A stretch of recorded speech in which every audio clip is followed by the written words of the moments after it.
तो कल हमने प्रश्न उपनिषद के प्रथम प्रश्न का चौथा मंत्र पढ़ा था। तो प्रश्न उपनिषद में 6 ऋषि हैं जो महर्षि पिप्पलाद के पास आते हैं अपने प्रश्न लेकर के। उनको यह विश्वास है कि ये महर्षि उनके सभी प्रश्नों का अच्छी तरह से उत्तर देंगे। वे अपने हाथ में समिधा लिए हुए आते हैं।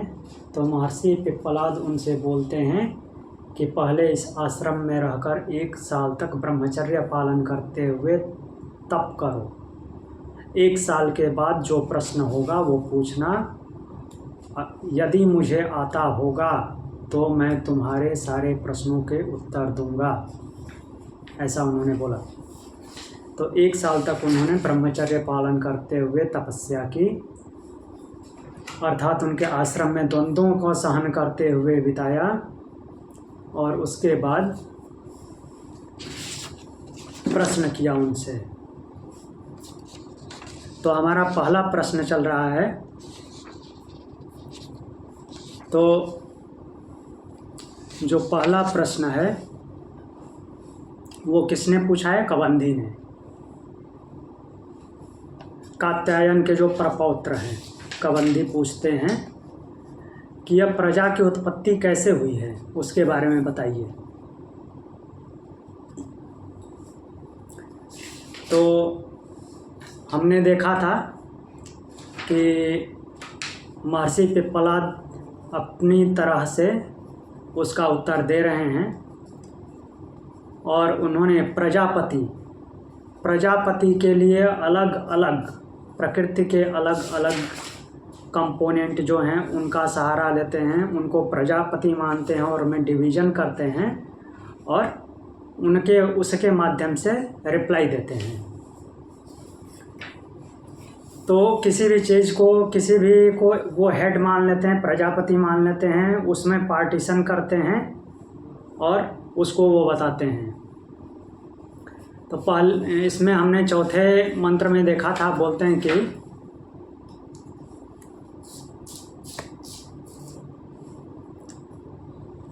चौथा मंत्र है तस्मै स होवाच प्रजा कामो वै प्रजापति स तपस्तप्त्वा स मिथुन मुत्पादयते रयिं च प्राणं चेत्येतौ मे बहुधा प्रजा करिष्यथ इति। तो उस प्रजापति ने क्या किया? तप किया, प्रजा की कामना हुई और प्रजापति ने तप किया। और प्रजापति कौन है? ब्रह्म। तो ब्रह्म सीधे सीधे कुछ नहीं करता, वो प्रकृति का सहारा लेता है, तो उसी के माध्यम से ही सब कुछ किया। तो फिर क्या बोल रहे हैं कि मिथुन अर्थात उसने जोड़े उत्पन्न किए। अब यहाँ पे जोड़े का मतलब male female, directly human body नहीं लेना है। हम ह्यूमन बॉडी तक पहुँचेंगे धीरे धीरे यात्रा में बढ़ते हुए, आगे हम ह्यूमन बॉडी तक पहुँचेंगे, लेकिन जैसे शुरुआत हुई है वैसे ही उन्होंने बताया है। तो मिथुना मुत्पादयते, मिथुन उत्पन्न किया अर्थात जोड़े उत्पन्न किए। वो जोड़ा कौन था? रई च प्राणम, एक रई और दूसरा प्राण, अर्थात जो इस पिंड को, जीवित प्राणी को गति प्रदान करता है, उस प्राण की बात कर रहे हैं। और दूसरा रई अर्थात प्रकृति के दूसरे कंपोनेंट जिनसे मिल करके, जिनकी ब्लेंडिंग से यह पिंड बनता है। पंच महाभूत, कर्मेंद्रियां, ज्ञानेंद्रियां, मन, बुद्धि, अहंकार, ये सब आ जाएंगे रई में। तो ऐसे बोलते हैं कि प्रजा की शुरुआत हुई, अर्थात सृष्टि की शुरुआत हुई। एक तरफ जो है संपूर्ण प्रकृति है, ब्लेंड होकर के पिंड बना और उसमें प्राण को उसमें प्राण आया तो वो गतिमान हो गया, चेतनवत हो गया, ऐसा उन्होंने बताया है। अब आगे के मंत्रों में वो प्रकृति के अलग अलग कंपोनेंट, अलग अलग जो पिंड हैं उनका भी सहारा लेंगे। पिंड या फिर कुछ जैसे मास, दिवस, दिन रात, इस तरह के उदाहरण देंगे और उनके माध्यम से उसी ब्रह्म को समझाने की कोशिश करेंगे और प्रजा के बारे में बताएंगे। एक्चुअली इस प्रश्न का उत्तर देते हुए वो यात्रा प्रारंभ करा के, मतलब प्रजा की उत्पत्ति करा के फिर प्रजा को उसी ब्रह्म में विलीन कैसे होना है इसका मार्ग दिखला रहे हैं। तो देखते हैं क्या बोलते हैं आगे।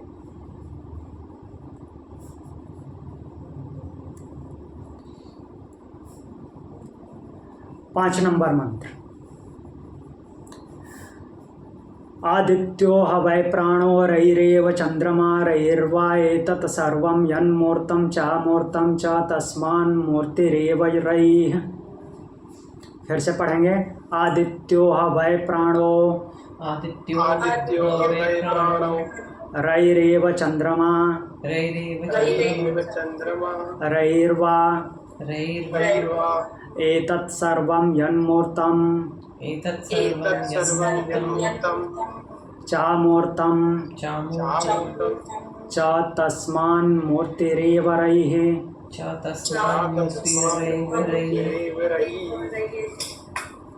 तो यहाँ पे 3 चीज़ें ली है महर्षि पिप्पलाद ने। 3 चीज़ें ली है।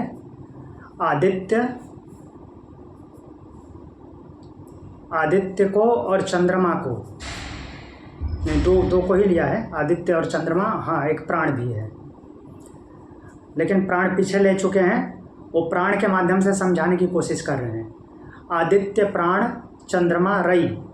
इसमें पीछे जो पिछले मंत्र में प्राण और रई को लिया था, तो आदित्य और चंद्रमा के माध्यम से वो प्राण और रई को समझाने की कोशिश कर रहे हैं कि उनको कैसे वह उस फॉर्म में मानना है कि ऐसे ही सृष्टि आगे बढ़ती है। आदित्यो ह वै प्राणो, बोल रहे हैं कि आदित्य को प्राण समझो।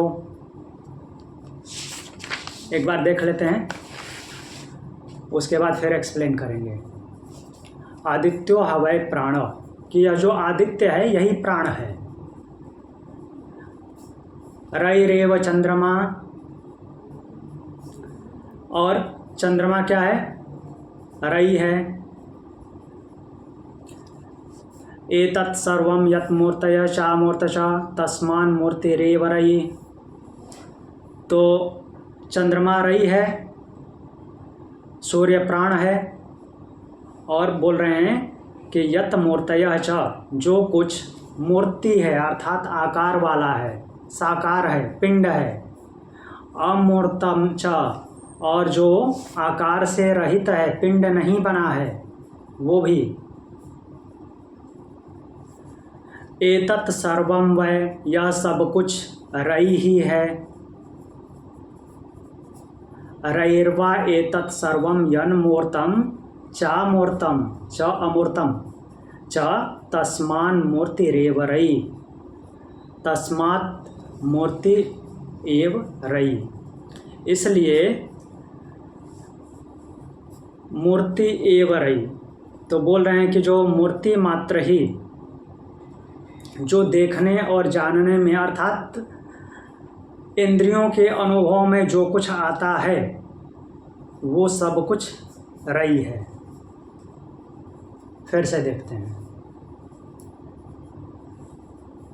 जो प्राण लिया था उन्होंने, जो गतिमान कर देता है, चेतनवत कर देता है पिंड को, वो साकार भी हो सकता है, निराकार भी हो सकता है। मीन्स पिंड की बात कर रहा हूँ। साकार पिंड दिखाई देने वाला, या फिर निराकार मीन्स स्थूल शरीर या सूक्ष्म शरीर। ये दोनों को चेतनवत करता है प्राण, केवल स्थूल को नहीं। तो उसको आदित्य ही समझो। अब आदित्य की क्यों उपमा दे रहे हैं? आदित्य के प्राण से, वो प्राण को आदित्य की उपमा इसलिए दे रहे हैं क्योंकि वो सेम प्राण जैसा ही बिहेव करता है। जब तक सूर्य उदित हुआ रहता है, सुबह से लेकर के उदय से अस्त तक, सारे प्राणी हैं, जो प्रकृति के सारे प्राणी हैं, वो अपने कार्यों में लगे होते हैं, अर्थात फंक्शनल होते हैं, क्रियाशील होते हैं। खाना पीना, इधर उधर घूमना, लड़ाई झगड़ा करना, जो कुछ भी है वो करते हैं। और अस्त होते ही, सूर्य के अस्त होते ही अपने निवास स्थान में पहुंच करके चुपचाप सो जाते हैं। सेम वैसा ही फंक्शन है, जैसे प्राण चेतना देता है और प्राण के निकलते ही चेतना शून्य हो जाता है प्राणी, वैसे ही आदित्य के उदय होते ही सारे प्राणी फंक्शन में आ जाते हैं, क्रियाशील हो जाते हैं, और आदित्य के अस्त होते ही सारे सो जाते हैं, चेतन और अचेतन जैसा व्यवहार करते हैं। इसीलिए आदित्य को प्राण की उपमा दी है। और आदित्य के अस्त होने पर कौन उदित होता है? चंद्रमा। चंद्रमा का काम है शीतलता प्रदान करना, और चंद्रमा जो है एक प्रकार से कृष्णता अर्थात अंधेरा का प्रतीक है।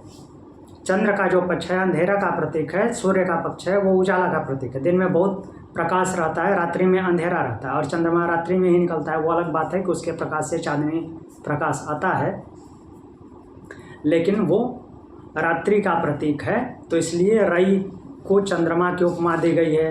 अब ये पूरी प्रकृति रई है, तो उसको चंद्रमा की ही उपमा क्यों दी है? क्योंकि जो लोग रई में उलझ गए, अर्थात प्रकृति में, माया में उलझ गए,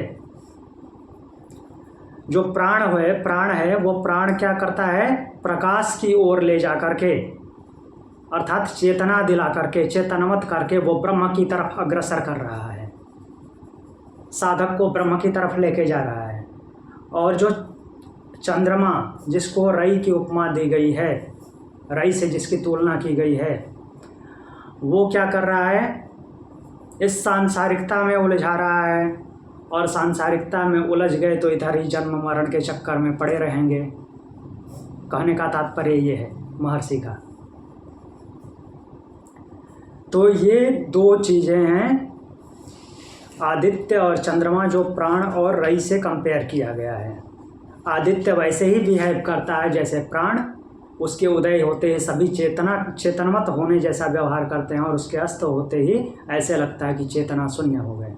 वो मनुष्य की बात अलग है कि अपनी जो है इलेक्ट्रिसिटी को कंट्रोल करके रात भर जगे रहते हैं और मनोरंजन करते रहते हैं, अलग अलग काम भी करते रहते हैं, लेकिन बाकी प्राणी तो उसी प्रकृति के हिसाब से जैसे सूर्य उदय होता है तो चेतना में आते हैं, और सूर्य के अस्त होते ही अचेतन जैसा व्यवहार करते हैं, सो जाते हैं। उसके बाद बोल रहे हैं कि ये जितने भी ये मूर्ति में हैं, अर्थात साकार रूप में हैं या फिर साकार रूप में नहीं है, जो पिंड में नहीं है, वो सबके सब रई हैं। जो भी सेंसेज के अनुभव में आते हैं, देखने, सुनने, सूंघने, चखने या स्पर्श में, इनके अनुभव में जो कुछ आता है वो सब कुछ रई है। क्लियर?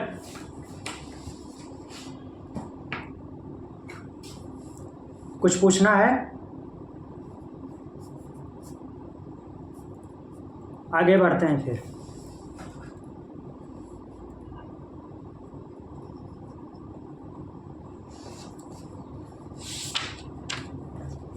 देखिए अगला मंत्र थोड़ा सा लंबा है, पढ़ते हैं। अथादित्योदयञ्च प्राच्ये दिशं प्रविशति तेन प्राच्यान् प्राणान् रश्मिषु सन्निधत्ते यद्दक्षिणां यत्प्रतीचिं यदुदीचिं यदधो यदूर्ध्वं यदन्तरादिशो यत्सर्वं प्रकाशयति तेन सर्वान् प्राणान् रश्मिषु सन्निधत्ते। चलिए फिर से पढ़ते हैं। यथादित्यम् उदयन्यत् प्राचीं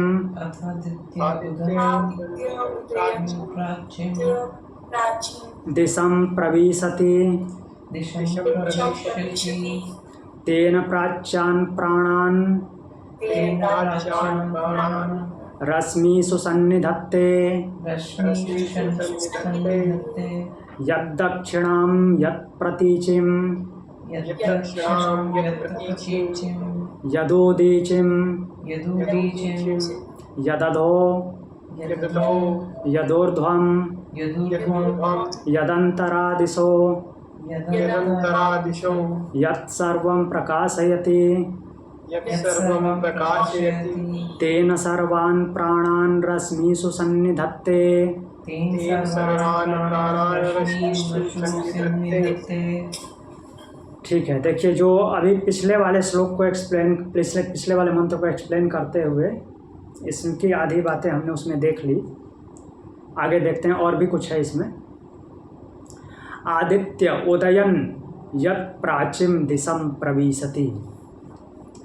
तो क्या बोल रहे हैं कि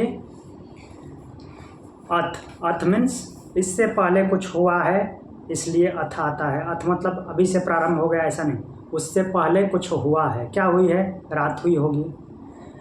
तो जब रात समाप्त हो जाती है तो क्या होता है? आदित्य उदयन प्राचीन दिशम प्रविशति। तो आदित्य का उदय होता है, सूर्य उदय होता है, यत् प्राचीन दिशम प्रविशति। और क्या, कहाँ से उदय होता है? प्राची दिशि, पूर्व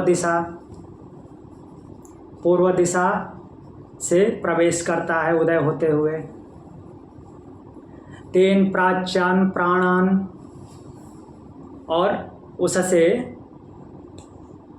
तेन प्राच्यान प्राणान, और उसी पूर्व दिशा से प्राणों को, अर्थात जैसे उदय होता है वैसे ही प्राणी प्राणान्वित हो जाते हैं, अर्थात चेतनवत हो जाते हैं, जग जाते हैं। रश्मिषु सन्निधत्ते, अपनी रश्मियों के द्वारा, अपने प्रकाश के द्वारा प्राण संचारित कर देता है। निष्प्राण जैसे हुए रहते हैं उन सब में प्राण संचारित कर देता है। फिर क्या होता है? यत् दक्षिणाम प्रतीचिम यत् उदीचिम यत् दक्षिणाम, दक्षिण दिशा को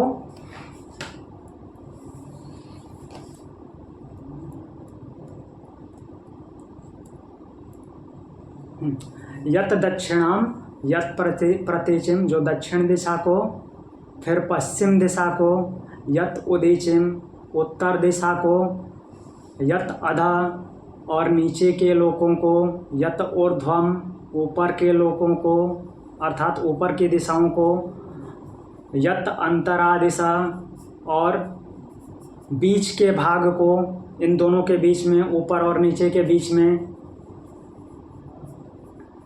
यत् सर्वम प्रकाशयति और अन्य सभी जगहों को प्रकाशित करता है। दक्षिण दिशा को, पश्चिम दिशा को, उत्तर दिशा, नीचे, ऊपर और इन सब के बीच में, इन सब को प्रकाशित करता है। तेन सर्वान् प्राणान् रश्मिषु सन्निधत्ते।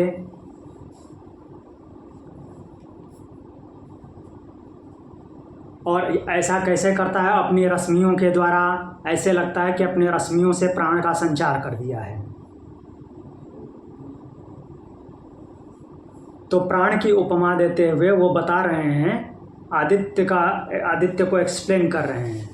रई को तो बता दिया कि ये माया है, अब प्राण, ये आदित्य प्राण की तरह कैसे फंक्शन करता है उसी के बारे में ये बताए हैं, जो हमने पिछले मंत्र में भी एक्सप्लेनेशन में देख लिया था। तो ये यही बता रहे हैं कि रात्रि के अंत होने पे सूर्य उदय होता है और पूरब दिशा से प्रवेश करता है। पूरब दिशा से प्रवेश करके वो दक्षिण दिशा से होते हुए पश्चिम दिशा को भी प्रकाशित करता है, उत्तर को भी प्रकाशित करता है, नीचे की दिशाओं को भी, नीचे के दिशा को भी प्रकाशित करता है, ऊपर भी प्रकाशित करता है, और इन सब के मध्य में जो कुछ है सबको प्रकाशित करता है। और वो कैसे करता है? अपनी रश्मियों से ऐसे लगता है कि प्राण का संचार कर दिया। क्लियर?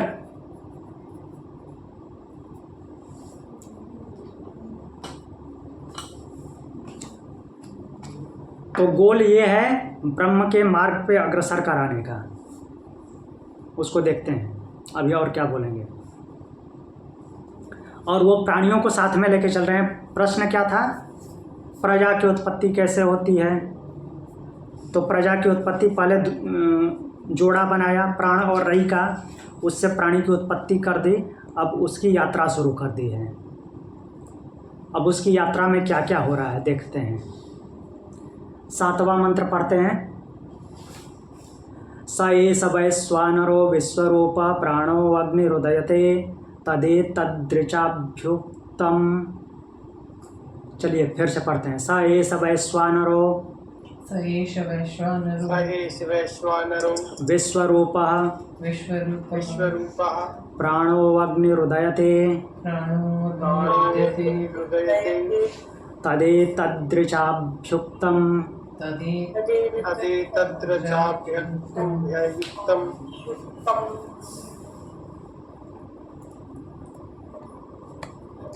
तो इसमें वैश्वानर शब्द आ रहा है। वैश्वानर के 2 अर्थ होते हैं। अर्थ एक्चुअली एक ही है, एक ही अर्थ का, एक जो है विस्तारित रूप है और एक को समेटते हुए हम देखते हैं। एक जो है पूरी विस्तृत प्रकृति के लिए है और एक जीवात्मा के लिए। और ये वैश्वानर है कौन? वो ब्रह्मा है, ठीक, जो कि अग्नि का प्रतीक है। वैश्वानर वो ब्रह्म की शक्ति है जो अग्नि के रूप में है। वो पूरी प्रकृति में जो अग्नि फैली हुई है वो प्रकृति के लिए वो ब्रह्म की शक्ति है, उसको वैश्वानर बोलते हैं। और हमारे जठर में उपस्थित है, जो जठराग्नि है उसको भी वैश्वानर बोलते हैं। जैसे पहले इसको देख लेते हैं, उसके बाद दूसरी जगह जाएंगे। स एस, एस बोल के वो किसको ले रहे हैं? पीछे जो बताए हैं सूर्य को। वह यह सूर्य ही प्राणो अग्निर उदयते, प्राणो अग्निर उदयते वैश्वानरो विश्वरूपः। वह सूर्य ही उदय होता है जो कैसा है? वैश्वानर अग्नि, वैश्वानर अग्नि के रूप में विश्वरूप प्राण और विश्वरूपी प्राण है। अर्थात एक्चुअली वैश्वानर का जो रूप है वो विस्तृत है और उसी को विश्वरूप प्राण बोल रहे हैं। वो वैश्वानर अग्नि के रूप में उदय होता है, अर्थात उस ब्रह्म की शक्ति के साथ उदय होता है और चारों तरफ अपनी किरणें बिखेर देता है, उससे सभी को प्राणित कर देता है।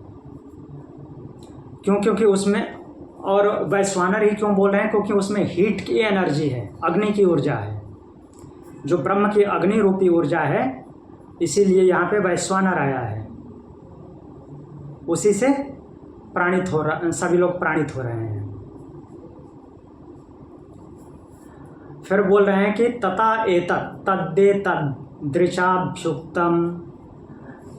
तो जो यह बात बतलाई है इसी के ऊपर ऋचा अभ्युक्तम, ऋचा कही गई है। ऋचा किसे बोलते हैं? ऋग्वेद के मंत्र को, ऋग्वेद के मंत्र को ऋचा बोलते हैं।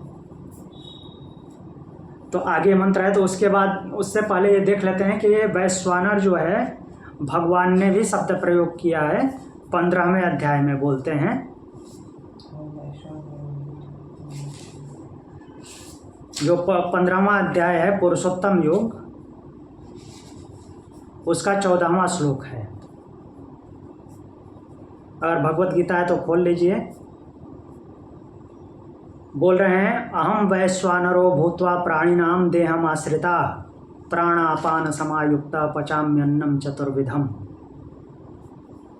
अहम वैश्वानरो भूत्वा, मैं ही वैश्वानर होकर के, मीन्स वैश्वानर अग्नि बन करके, प्राणी नाम देहम आश्रिता, प्राणियों के देह का आश्रय लेकर के मैं ही वैश्वानर रूप में रहता हूँ। प्राणियों के देह में मैं ही वैश्वानर रूप में रहता हूँ। प्राणापान समायुक्त, प्राण और अपान को समान करके, पचाम्यन्नम चतुर्विधम, 4 तरह के अन्न को पचाता हूँ। यहाँ पे अन्न का मतलब केवल गेहूँ चावल नहीं है।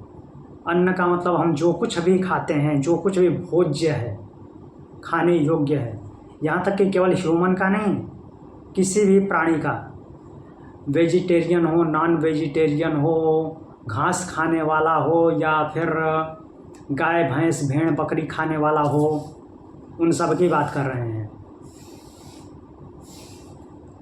तो उन सब में वैश्वानर अग्नि होकर के 4 प्रकार के भोजन को पकाता है, वो पचाते हैं, ऐसा बोल रहे हैं। तो अब यहाँ पे आ जाते हैं, ये जस्ट वैश्वानर के लिए मैंने रेफ़र किया था कि वो वैश्वानर जो है उनका ही रूप है। तो अगला मंत्र देखते हैं कि इसके लिए अगला मंत्र क्या आया है, ऋचा क्या है।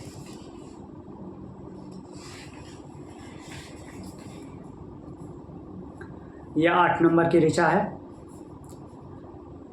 विश्वरूपम हरिणम जातवेदसम विश्वरूपं हरिणं जातवेदसं परायणम ज्योतिरेकम तपंतम परायणं ज्योतिरेकं तपन्तम् सहस्ररश्मे सतधा वर्तमानः सहस्ररश्मि शतधा वर्तमानः प्राणप्रजानामुदयति स सूर्यः प्राणः प्रजानामुदयति सूर्यः। 1 मिनट।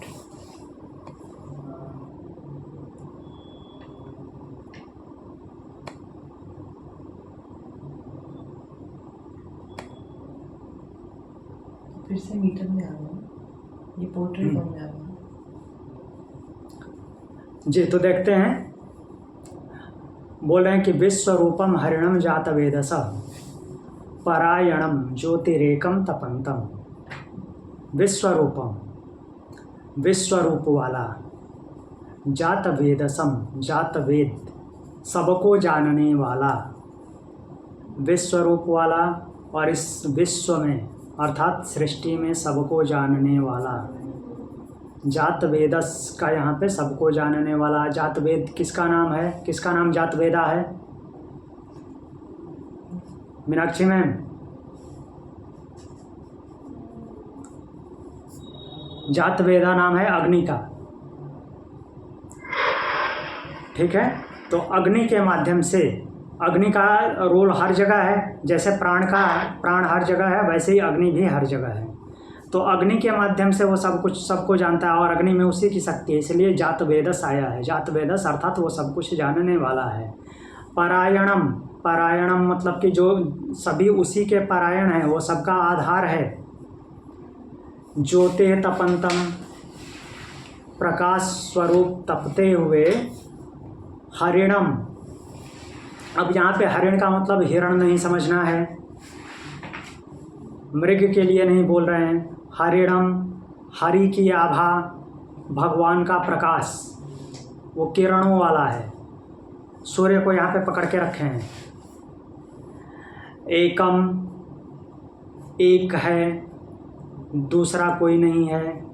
ऐसा सहस्त्र रश्मि सूर्य, यह कैसा है? सहस्त्र रश्मि सूर्य, 1000 किरणों वाले सूर्य। सतधा वर्तमान, और सब पे एक समान प्रभाव डालता हुआ, सब पे वर्तमान जैसा रहता हुआ, जैसा किसी और पे है वैसा ही दूसरे पे है। मीन सबके साथ समान बर्ताव करता हुआ। प्रजानाम प्राणः उदयति, सारी प्रजाओं के प्राण के रूप में उदित होता है। उस ब्रह्म की विशेषता सूर्य के माध्यम से बताई गई, सूर्य और अग्नि के माध्यम से। ऋचा में ये ऋचा है, और ऋचा में सूर्य और अग्नि के माध्यम से उसकी विशेषता बताई गई है, जो कि पिछले मंत्र में ही बोला था कि वैश्वानर जो है वो कैसा है, उसका अगले ऋचा में वर्णन है। विश्वरूपम हरिणम जातवेदसम, जो संपूर्ण विश्व को जानने वाला और हरि के प्रकाश स्वरूप ज्योति, हरि की किरणों वाला प्रकाश स्वरूप परायण ज्योतिरेकम तपंतम, और जिसके परायण सभी लोग हैं, जिसके आश्रित सभी हैं, वो तपता है। सहस्त्र रश्मि सतधा वर्तमान, हजारों किरणों वाला होकर सबके साथ बराबर बर्ताव करता हुआ अर्थात वर्तमान में रहता हुआ प्राण प्रजा नाम उदत्यतेस सूर्य, वह सूर्य होकर के क्या करता है? प्रजा नाम प्राण, प्रजा को प्राणित करता है और प्रजा को प्राणित करते हुए उदय होता है। कुछ पूछना है?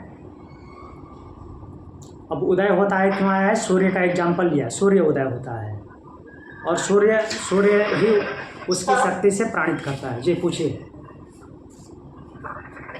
क्या करेगा? अग्नि और सूर्य दोनों के नहीं, केवल अग्नि क्या कहा जाएगा? अग्नि। सूर्य के लिए सूर्य शब्द आया है,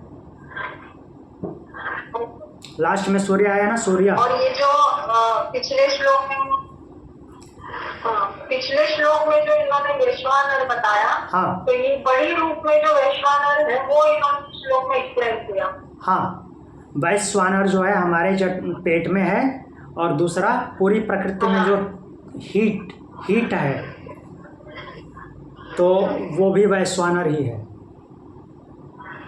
तो ये प्रकृति वाला वैश्वानर ही इन्होंने यहाँ बताया है ना, जो एक्सप्लेन किया है श्लोक में। हाँ, यहाँ पे मीन्स सार्वभौम वैश्वानर होगा और उसको पिंड में देखें तो अपने मध्य में आएगा। एक्चुअली वो मध्य में रहता है, तो वो क्या है कि मध्य में स्थित है। और कुछ पूछना है? ठीक है, आगे बढ़ते हैं। 9th नंबर, 9th नंबर मंत्र पढ़ते हैं। क्या बोल रहे हैं?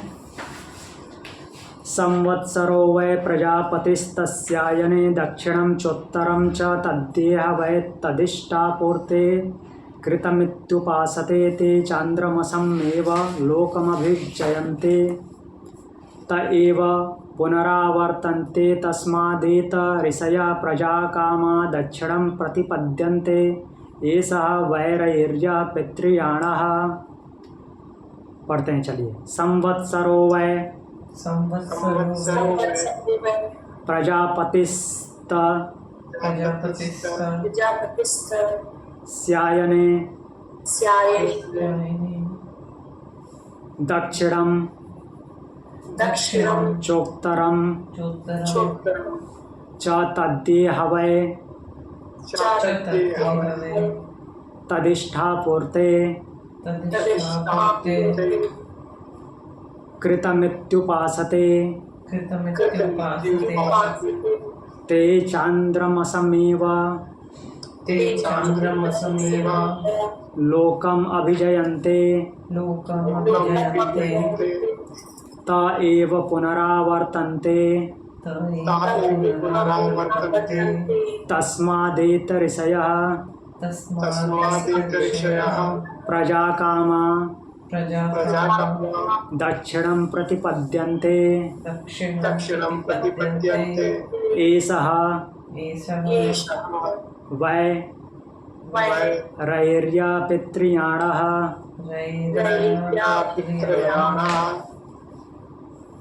अब यहाँ पे उन्होंने संवत्सर लिया है, महर्षि ने यहाँ पे संवत्सर शब्द लिया है और संवत्सर का मतलब क्या होता है? वर्ष। साल को संवत्सर बोलते हैं। अब संवत्सर में 2 भाग होते हैं। एक साल में सूर्य के 2 पार्ट होते हैं, उत्तरायण और दक्षिणायण होते हैं। तो जो उत्तरायण है वो क्या है? पितृयान है। नहीं, उत्तरायण जो है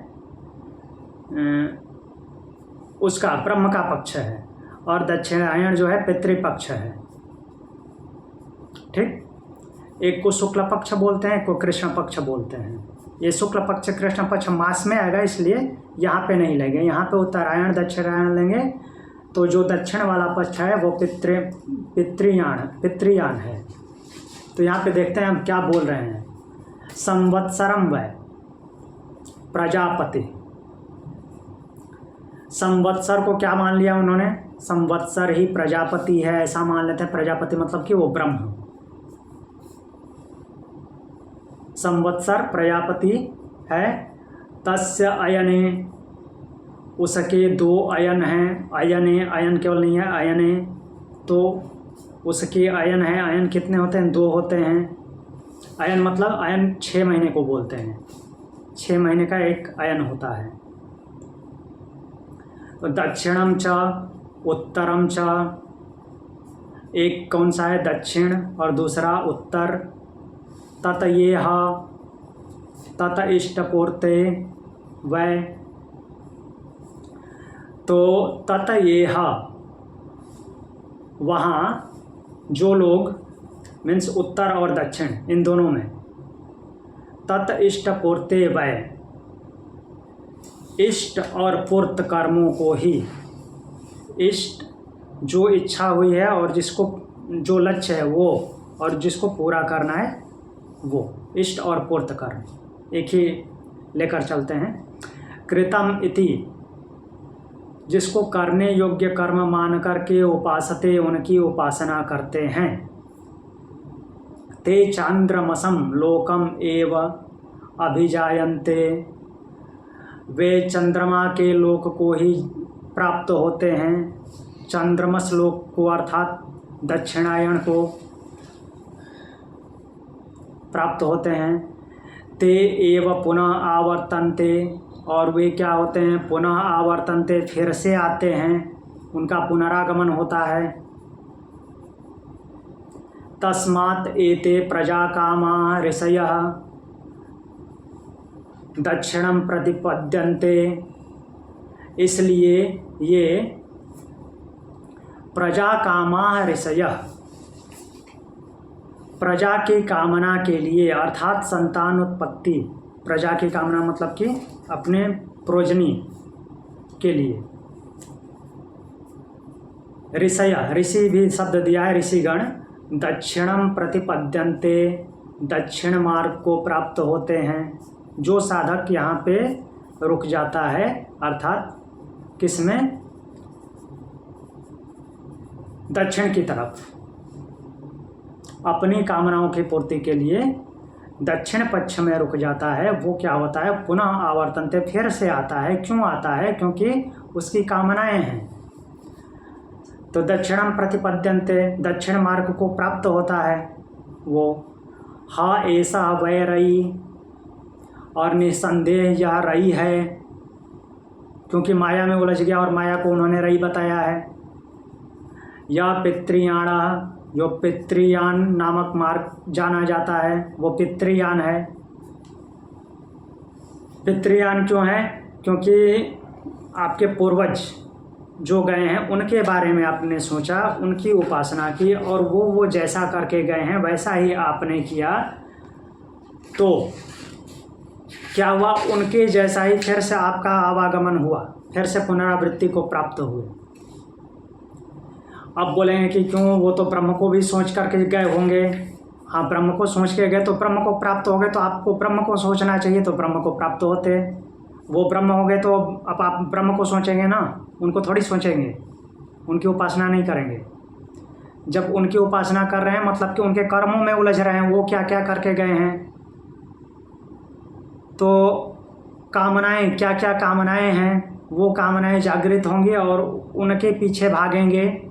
तो उसको चांद्रमस बोला है। और दक्षिणायन, दक्षिण मार्ग, यहाँ पे शुरू में दोनों मार्गों की बात की है, दक्षिणम च उत्तरम च। फिर से एक बार देखते हैं। संवत्सर उन्होंने प्रजापति को मान लिया, ब्रह्मा को, अरे ब्रह्मा नहीं, ब्रह्म को। ब्रह्मा हम मान लेंगे तो वो दाढ़ी वाले हमारे जो हम लोग पुराण में एक फिगर दे रखा है वो आ जाएंगे, लेकिन उनसे भी वो ऊपर है ब्रह्म, जो सबका सुप्रीम है। तो उसको अगर संवत्सर मान लिया तो उसके 2 अयन हो गए, दक्षिण और उत्तर।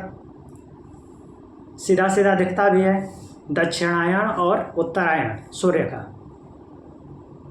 जो 21 जून के बाद जब सूर्य मीन्स दिन घटना शुरू होता है तो वो क्या है? दक्षिणायन हो जाता है। दक्षिण की तरफ से घूमते हुए सूर्य पश्चिम में जाता है, ऐसा ही होता है ना। और दिन छोटा होता जाता है। कहने का तात्पर्य है कि अंधेरा बढ़ने लगता है, उजाला कम होने लगता है। सही बात है। नवंबर दिसंबर आते आते रात 14 घंटे की हो जाती है, दिन भर 10 घंटे का हो जाता है। और जब 23 दिसंबर के बाद फिर बढ़ना शुरू होता है तो दिन बढ़ने लगता है, रात घटने लगती है, अर्थात उजाला प्रकाश की वृद्धि होने लगती है, ज्ञान की वृद्धि होने लगती है और अंधकार कम होने लगता है, अज्ञानता कम होने लगती है। और मई जून आते आते दिन जो है बहुत बड़ा हो जाता है, 14 घंटे का दिन हो जाता है, 10 घंटे की रात हो जाती है। ऐसा होता है। तो इसीलिए यहाँ पे वो 2 अयन की बात की है। 2 अयन में एक अयन को यहाँ पे समझा रहे हैं कि जो लोग क्या करते हैं कि दक्षिण पथ को चुन लेते हैं। त एह तत् इष्ट पूर्वे वे कृतम इति उपासते, तो उस इष्ट की उपासना करते हैं। ते चंद्रमसम, चंद्रमा के लोक को अभिजयते, प्राप्त होते हैं। तो जो दक्षिण अयन को चुनते हैं वो चंद्रमा के लोक को प्राप्त होते हैं। ते एव पुनः आवर्तनते, वो पुनः आते हैं, मीन्स उनकी पुनरावृत्ति होती है, पुनर्जन्म होता है। और क्योंकि वो कामनाओं वाले हैं और कामनाओं के चक्कर में पड़े रहते हैं तो कामनाओं को पूरा करने के लिए उनका फिर से आगमन होता है। और उस पक्ष को पितृयान कहा जाता है। ठीक, ये सेम चीज़ें जो एक्सप्लेन कर रहे हैं अभी उत्तरायण दक्षिणायन, सेम चीज़ें भगवत गीता में भगवान ने 8वें चैप्टर में अच्छे से एक्सप्लेन की है, इन्होंने भी अच्छे से की है। सर पर अगर कोई प्रजा काम करेगा ही नहीं तो सृष्टि चलेगी कैसे? हाँ, देखते हैं क्या बोल रहे हैं। आपका क्वेश्चन है कि जैसे प्रजा काम करेगा नहीं, तो प्रजा काम करने के लिए मना नहीं कर रहे हैं, उससे आगे बढ़ना है। दक्षिणायन को, दक्षिणायन में रहते हुए दक्षिणायन को पार करके फिर उत्तरायण में जाना है। इसे छोड़ना नहीं है। जैसे कि यहाँ पे हम अभी देख लेते हैं, नहीं तो कन्फ्यूजन आगे बना रहेगा, दिमाग अटक जाएगा। यहीं पे जो ईशावास्य उपनिषद है, ईशावास्य उपनिषद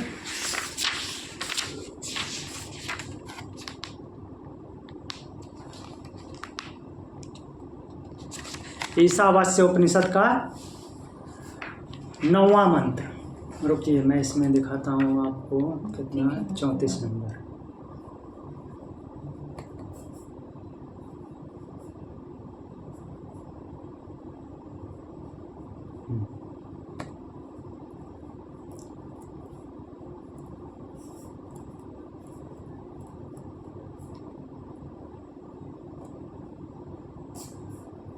देखिए ये 9 नंबर मंत्र दिख रहा है,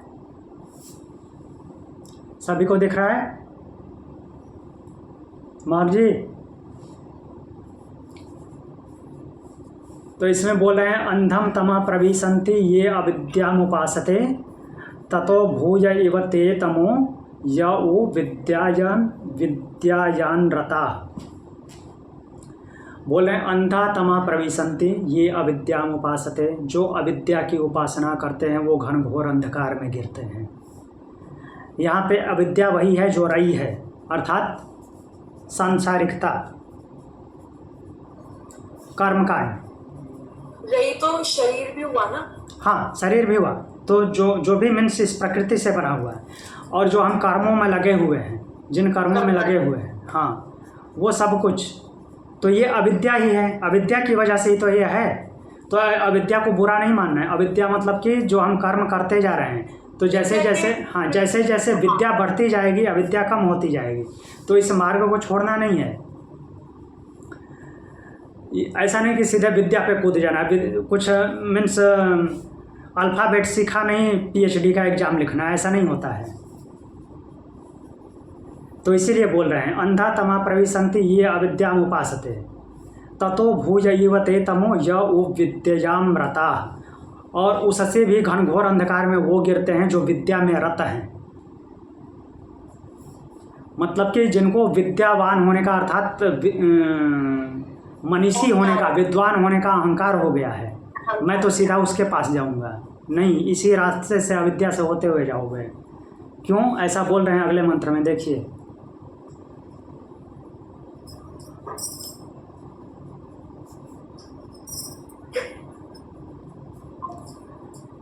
तो ये जो 10वां मंत्र है, अन्य देवाहुर्विद्ययाम अन्य दाहुर अविद्यया इति सोश्रुम धीराणाम ये नस्तद्विचक्षिरे।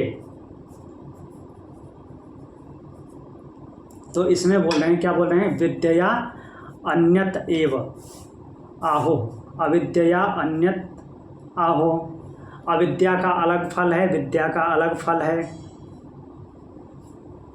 अविद्या का अलग फल मीन्स जब हम सांसारिकता में लगे हुए हैं और कार्य कर रहे हैं, कामनाएं हैं हमारी, उनको कर रहे हैं, तो उसका अलग फल मिलेगा।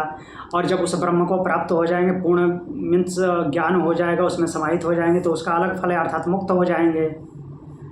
तो इन दोनों को धीर लोग क्या है समझते हैं, धीर पुरुष जो हैं इन दोनों को समझते हैं, जो मूर्ख हैं वो नहीं समझते, वो अलग अलग कर देते हैं।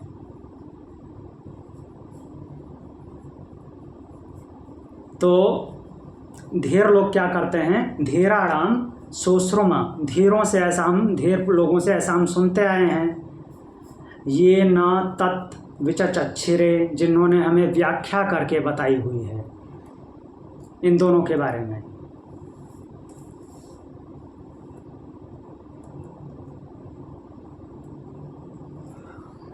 तो अगला श्लोक भी देख लेते हैं, इसी से रिलेटेड है।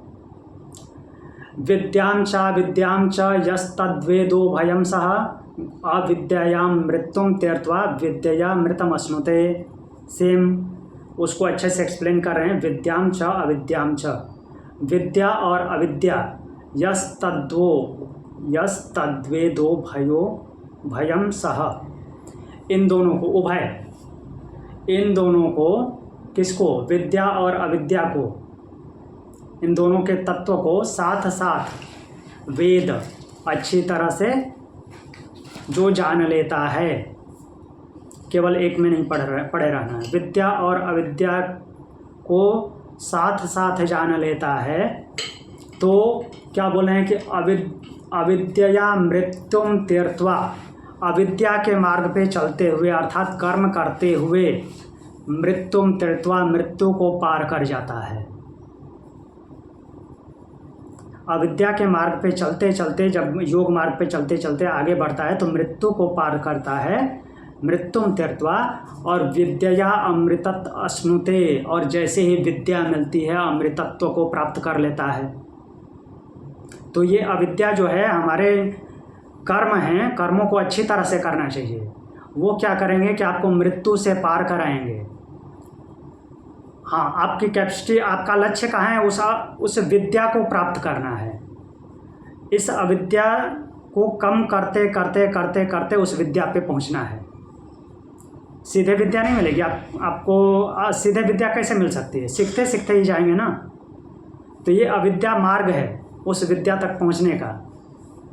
विद्या एक पॉइंट है जहाँ पे पूरी तरह से अविद्या शून्य हो जाती है। तो वही बोल रहे हैं कि इन दोनों को जो अच्छी तरह से जान लेता है, यथार्थता से जान लेता है, वो अविद्या से मृत्यु को पार करके, विद्या को जान करके, विद्या का अनुष्ठान करके अमृतत्व को प्राप्त हो जाता है। क्लियर?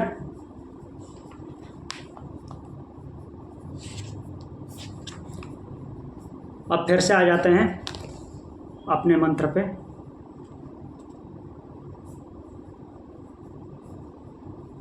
एक 175।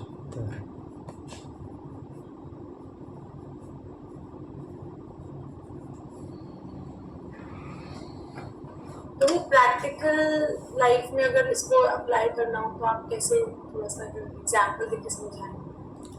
ऐसे धीरे धीरे आगे बढ़ते हुए, लाइक हमारे जितने भी ऋषि रहे हैं, जो से जैसे विश्वामित्र को ले लीजिए। विश्वामित्र तो पहले राजा थे ना, वो भले ही द्वेष भाव से गए थे ऋषि बनने कि वशिष्ठ को दिखाऊंगा कि मैं भी क्या कर सकता हूँ। लेकिन बाद में तो ऋषि बन गए, मीन्स उनमें वो अविद्या का नाश हुआ, विद्या की प्राप्ति हुई। वैसे ही और भी ऋषि हैं जितने भी, जैसे वाल्मीकि की जो कथा है वो, जैसे उनकी कथा के अनुसार वो पहले ये थे, लुटेरे का काम करते थे और फिर तपस्या करके मीन्स साधना करके और ब्रह्मणत्व को प्राप्त हो गए। इसमें एक ऋषि हैं आगे आएंगे जो जिन्होंने ये उपनिषद दिया है, क्या नाम है उसका, हाँ ऐतरेय उपनिषद। तो ऐतरेय उपनिषद के जो ऋषि हैं वो जन्मना शूद्र हैं, उन्होंने साधना करके ब्रह्मणत्व को प्राप्त किया है। इनमें कोई भी स्त्री नहीं थी ना? हाँ नहीं, स्त्री है जैसे उपनिषद लिखा है किसी स्त्री ने? नहीं, लिखने का तो इसमें जेंट्स का भी बहुत कम आता है, किसी का आता है कि इसने दे दिया है, नहीं तो किसी का पता नहीं किसने लिखा। हाँ विदुषी स्त्रियां तो बहुत हैं, जैसे अगस्त ऋषि की पत्नी थी लोपामुद्रा। और उसने से 10 सवाल पूछे हैं पूरे, उसमें वो कहाँ से विदुषी है? वो तो कोई विदुषी नहीं है। सारी स्त्रियों ने दो चार ही सवाल पूछे हैं और कुछ मेजर कंट्रीब्यूशन तो नहीं है। आप नहीं मानते? अच्छा देखते हैं उसके बाद में कितना, हाँ कौन कितना, जैसे किसकी, जैसे मैत्रेयी का नाम आता है, लोपामुद्रा का नाम आता है। लोपामुद्रा का तो लंबा चौड़ा वो व्याख्यान है और मीन्स नॉलेज के बारे में बताया गया है, कितना नॉलेज था। हाँ राइटर जो है, आप बोल रही हैं कि कोई लिखा है कि नहीं लिखा है, हाँ इसका कहीं पे वर्णन नहीं कि किसने क्या लिखा है। वैसे भी हमारे जो मैक्सिमम ग्रंथ लिखे हुए हैं उसमें सभी में मैक्सिमम में मीन्स जो कालिदास और उनके बाद के छोड़ दिए जाएं, उनसे पहले के जो हैं, तो वाल्मीकि का जो रामायण है और योग वशिष्ठ है उसको छोड़ करके सारे बुक पे वेद व्यास का नाम आता है। चाहे वो श्रुतियों को रिटन फॉर्म में लाए हों, चाहे खुद से लिखे हों, सब पे उनका ही स्टैम्प है, उनके अलावा और कोई नहीं है।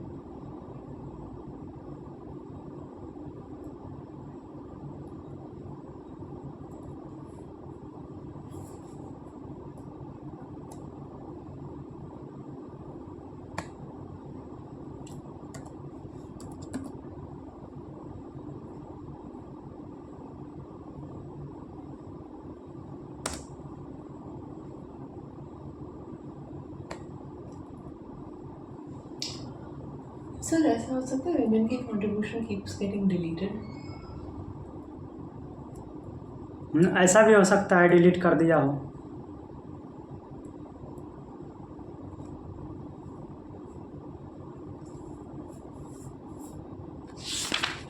अभी इसमें आते हैं फिर से।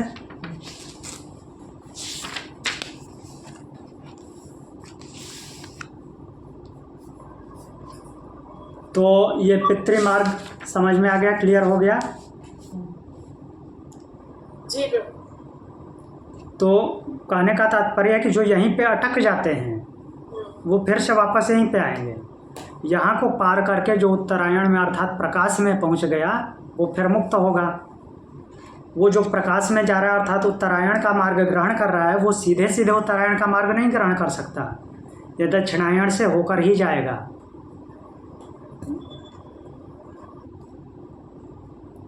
उसके लिए भगवत गीता में भगवान क्या बोल रहे हैं वो भी देखेंगे,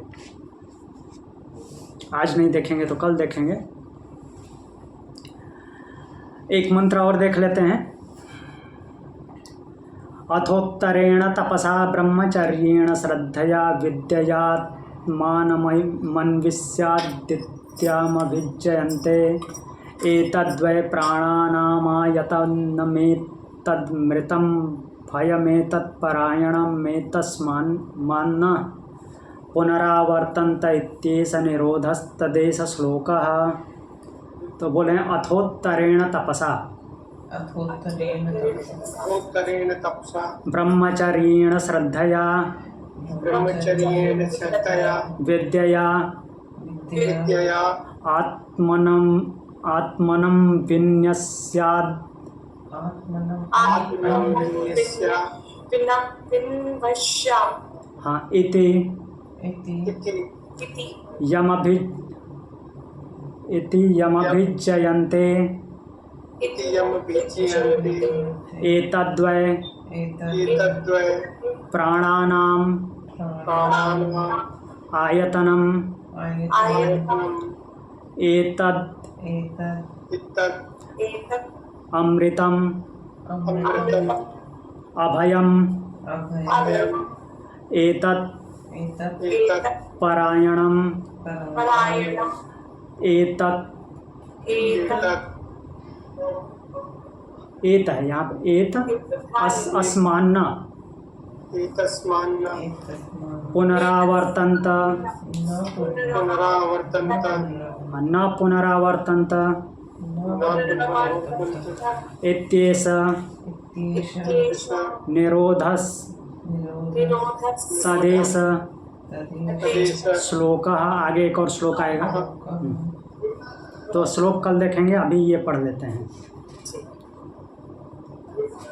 बोल रहे हैं कि अथोत्तरेण तपसा ब्रह्मचर्येण श्रद्धया। तो बोले कि अथ यहाँ पे उसके अलावा जो दक्षिण पक्ष बताए हैं उसके अलावा के लिए अथ शब्द आया है।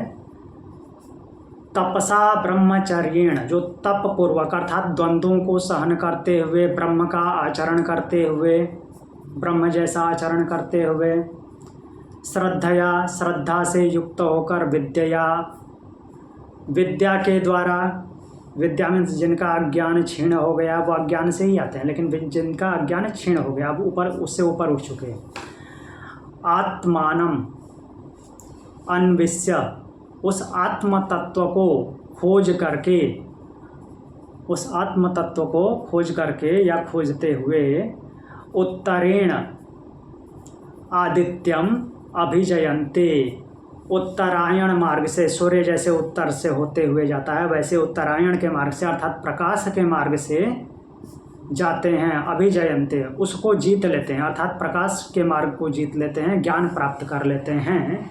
एतत्वै, तो एतद्वै बहुत बार बोले हैं यमराज, यह वही है ऐसा जान लेते हैं। प्राणानाम आयतनम, जो कि प्राण का केंद्र है। एतत् अमृतम अभयम, यह वही क्या है, अमृत पद है,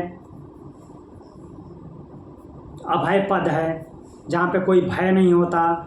एतत् पारायणम, यही पारायण, इसी का पारायण किया जाना है, अर्थात यही परम गति है।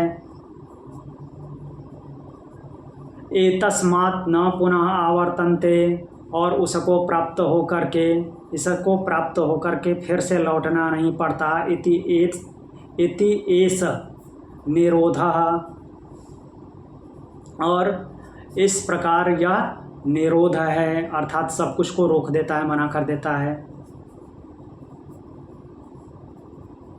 प्रकृति का कुछ भी अब अप्लाई नहीं होता, सब कुछ को अलग कर देता है। अपने पास जाओ जहाँ थे पहले। तत् एष श्लोका, उसके लिए आगे श्लोक है, उसका ये जो बात बताए हैं इसके आगे एक्सप्लेन करने के लिए। तो एक बार फिर से इसको बता देता हूँ, श्लोक कल देखेंगे।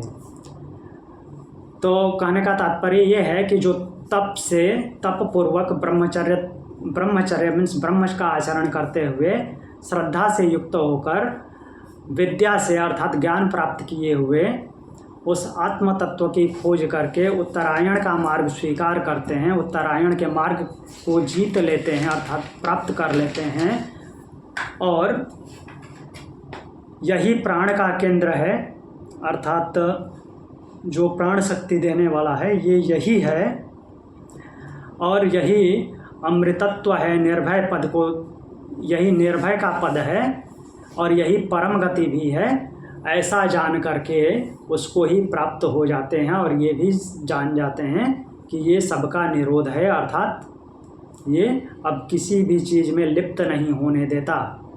सब कुछ अपने अपने प्रकृति का जो कुछ भी था वो अपनी अपनी जगह पे चला गया और प्राणी या साधक मुक्त हो जाता है। तत् ऐसा श्लोक, उसके लिए यह श्लोक है, ऐसा बताते हैं। तो श्लोक आगे देखेंगे। अब इसका जो एक और श्लोक दिखा देता हूँ मैं। 8वें अध्याय के अंत में भगवान बोलते हैं, उसमें कल से फिर से देखेंगे। एक्सप्लेनेशन जैसे इन्होंने दिया है वैसे ही उन्होंने भी दिया है, लेकिन उन्होंने क्या बोला है। 28वां श्लोक जो है, 28वां नहीं 27वां, नैते श्रुति पार्थ जानन योगी मुह्यति कश्चन तस्मात् सर्वेषु कालेषु योग युक्तो भवार्जुन। तो अर्जुन को दोनों पक्षों को एक्सप्लेन करते हुए भगवान बताते हैं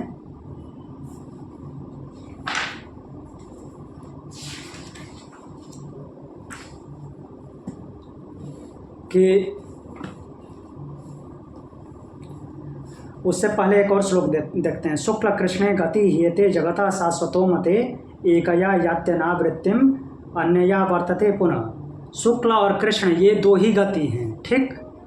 दक्षिणायन और उत्तरायण जिसको बोलते हैं, जो एक प्रकाश का मार्ग है, एक अंधकार का मार्ग है। तो इन दोनों में से एक को प्राप्त होकर के, अर्थात जो कृष्ण पक्ष में जाता है, कृष्ण गति करता है, अर्थात अपने आप को ऊपर नहीं उठा पाता, वहीं पे रुक जाता है। कहने का तात्पर्य ये है, क्योंकि यहाँ पे बहुत से लोग कंफ्यूज हो जाते हैं, दोनों को बिल्कुल अलग अलग रखते हैं, जबकि हर जगह ऐसा ही बताया है। ईशावास्य उपनिषद में डायरेक्टली समझाया, जो अभी हमने पीछे श्लोक पढ़ा था कि विद्या और अविद्या के बारे में, मीन्स अविद्या से मृत्यु को तर करके, मृत्यु को पार करके विद्या से अमृतत्व को प्राप्त हो जाते हैं। वही भगवान यहाँ पे भी बोल रहे हैं। शुक्ल कृष्ण दो गति है, तो एक को जा करके प्राणी वापस आता है और दूसरे को जाकर के वापस नहीं आता, अर्थात शुक्ल पक्ष में जाता है तो वापस नहीं आता। उसको क्लियर करते हुए आगे बोलते हैं, नैते श्रुति पार्थ जानन योगी मुह्यति कश्चन तस्मात् सर्वेषु कालेषु योग युक्तो भव अर्जुन। बोल रहे हैं कि हे अर्जुन, इन दोनों मार्गों को जानने वाला, वही बात बोल रहे हैं ना जो ईशावास्य बोल रहा है। दोनों मार्गों को जो जानता है वो क्या होता है, वो योगी मोहित नहीं होता, कृष्ण पक्ष में उलझता नहीं है, उसको पार कर जाता है। तस्मात् इसलिए हे अर्जुन, सर्वेषु कालेषु योग युक्तो भव, सभी कालों में योग युक्त हो जाओ। योग युक्त हो जाओ तो वहीं पे रुक नहीं जाओगे, कृष्ण पक्ष में ही नहीं रुक जाओगे, उसको पार करके शुक्ल पक्ष में आ जाओगे और तुम्हारे लिए सब कुछ शुक्ल ही शुक्ल होगा और मुक्त हो जाओगे। ठीक, तो ये लास्ट श्लोक वहाँ पे ये भी बोल रहे हैं, वेदेषु यज्ञेषु तपस्सु चैव दानेन यत् पुण्य फलम प्रदिष्टम अत्येति तत्सर्वमिदं विदित्वा योगी परम स्थानम उपैति चाद्यम।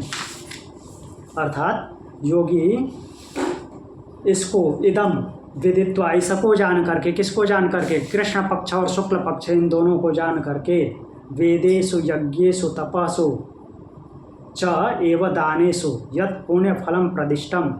वेद में, वेद के द्वारा मीन्स जान करके, जानने के द्वारा, ज्ञान के द्वारा, यज्ञ के द्वारा और तप के द्वारा और दान के द्वारा जो भी पुण्य फल कहा गया है, सर्वम अत्येति, सबको पार कर जाता है, सबको पार कर जाता है। जो भी त्रय विद्या में लिखा गया है, बताया गया है, उन सबको करता हुआ, भोगता हुआ सबको पार कर जाता है। आद्यम स्थानम परम उपैति, और उस आदि स्थान अर्थात परम उपैति, परम धाम को प्राप्त करता है। क्लियर?